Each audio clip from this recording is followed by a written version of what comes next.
jumping right in today because we've got a seriously fascinating literary breakdown to unpack. We are looking at a classic story called A Question of Trust by Victor Canning. It's got everything: a supposedly perfect heist, a super meticulous planner, and a look at how one tiny, absolutely unpredictable variable can bring a whole house of cards crashing down.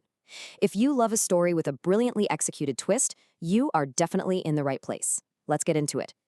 Now, there's this old famous proverb that says you must set a thief to catch a thief, right? But then there's another one that says there is honor among thieves. Well, which is it? Can both of those actually be true at the exact same time? Keep these two conflicting ideas in the back of your mind as we start unraveling the incredibly curious case of our main guy, Horace Danby. We'll see which of these sayings actually holds up. Section 1. The Respectable Safecracker. To really understand the crime, we have to understand the completely dual nature of our criminal. Let's look at the number 12. See, Horace doesn't just go around knocking over banks every weekend. No way. He is incredibly disciplined. He meticulously plans exactly one robbery a year. Just one. And he steals just enough to last him exactly 12 months. Why? Because he's secretly funding this massive obsession with rare, super expensive books. He even buys them quietly through an agent. It's a highly controlled, incredibly specific system. And on the surface, he seems completely normal. He's a 50-year-old, unmarried guy running a very successful lockmaking business with a couple of helpers. To society, he is a good, honest, respectable citizen. But, as the text explicitly notes, he isn't completely honest. See, 15 years ago, he served his first and only prison sentence in a prison library. And that is exactly where his love for rare books really took off. It also left him with a deep-seated, absolute terror of ever going back, which completely drives his extreme caution now. But you know, every system has a vulnerability, a weak spot. According to the text's glossary, hay fever is an allergy to pollen or dust that affects the nose and throat. Now, Horace is generally in fantastic health, except for these summer attacks of hay fever. It seems like such a minor, almost trivial detail, right? Well, in the world of high-stakes theft, it's exactly those trivial details that'll get you caught. Section 2. The Shotover Grange Target. Horace's preparation is honestly straight out of a true crime masterclass. It's flawless. Step 1, he studies his target, a house called Shotover Grange, for 2 solid weeks. He's looking at rooms, electric wiring, the paths, the gardens, the whole shebang. Step 2, he waits for the precise moment the 2 house servants leave for the movies on a bright July afternoon. Step 3, he easily pacifies the house dog. His trick for this? Just call them by their right names and show them a little love. "All right, Sherry," he says, and the dog is chill. Step 4, he cuts the burglar alarm wire, which, by the way, he notes was pretty poorly built to begin with. I mean, he's a professional lockmaker. Safes and alarms are literally his native language. So, what's the prize? £15,000 worth of jewels. They're sitting in a safe in the drawing room, bizarrely hidden behind this rather poor painting. And Horace has absolutely done his homework here. He literally read a magazine article that detailed the house's entire floor plan and explicitly mentioned the safe behind the painting. He figures if he sells the jewels off one by one, he can net at least £5,000. And to put that into perspective for Horace, that is exactly enough to buy 3 very interesting, very rare books that are coming up for sale in the autumn. The plan is flawlessly in motion. But then we hit the unforeseen variable. Right there on the table is a great bowl of flowers. And what did we literally just learn about Horace? The summer hay fever. The smell of the flowers immediately starts messing with him. He feels a little tickle in his nose. He frantically tries to bury his face in his handkerchief, but it is way too late. He lets out a massive, loud sneeze, and in the dead silence of an empty house, a sneeze is basically a siren. Right after that sneeze echoes through the room, a quiet voice from the doorway suddenly asks, "What is it? A cold or hay fever?" Section 3.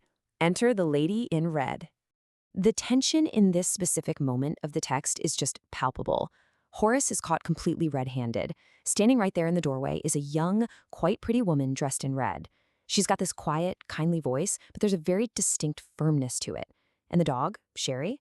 Sherry is happily rubbing against her legs like they're old best friends. She confidently strides right over to the fireplace, straightens the ornaments, and tells the dog to get down. She is acting exactly like the lady of the house, who just happened to return from London unexpectedly. Now, Horace's very first instinct is to run, obviously. He tries to negotiate, throwing out a subtle threat by saying he'd cut the telephone wires first before she could even call the police. But her response? Completely chilling. She just says, "You didn't frighten me." Her voice gets incredibly sharp. The power dynamic in the room completely flips in a split second. Horace's attempt to take control fails spectacularly just because she absolutely refuses to flinch. She watches him really closely and drops this subtly ironic line, "I've always liked the wrong kind of people." She realizes that Horace is absolutely out of his mind, terrified of going back to prison, and she knows exactly how to play this. He's literally begging her, promising he will never do this kind of thing ever again if she just lets him walk away. She is perfectly, masterfully toying with a desperate man. So, they strike a deal. Here's the setup. She claims she promised her husband she'd take her jewels to the bank, but left them in the safe because she needs to wear them to a party tonight. The catch? She supposedly forgot the numbers to open it. She looks right at Horace and tells him she will let him walk away scot-free, but only if he opens the safe for her. Horace, who is just desperate to please her and avoid prison at all costs, instantly agrees. I mean, do you see the dramatic irony here? The master lockmaker is being completely manipulated into breaking his own strict rules while under immense psychological duress. Section 4. The Ultimate Deception.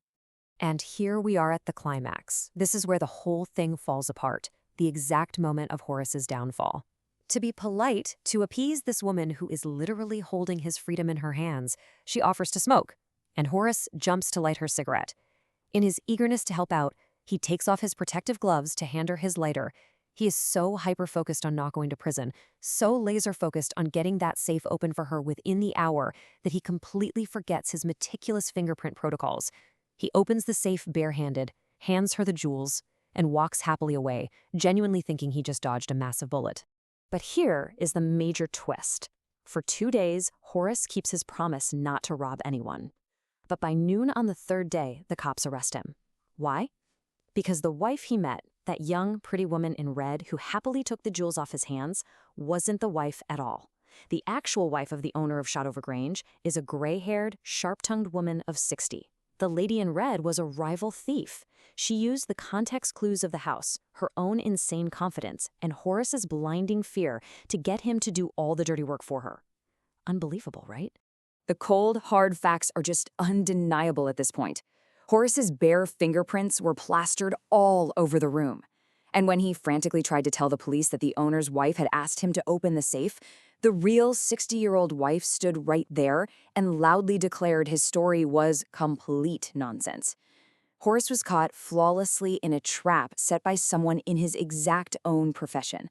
Section 5, Honor Among Thieves. In the bitter aftermath of all this, Horace is right back exactly where he started 15 years ago.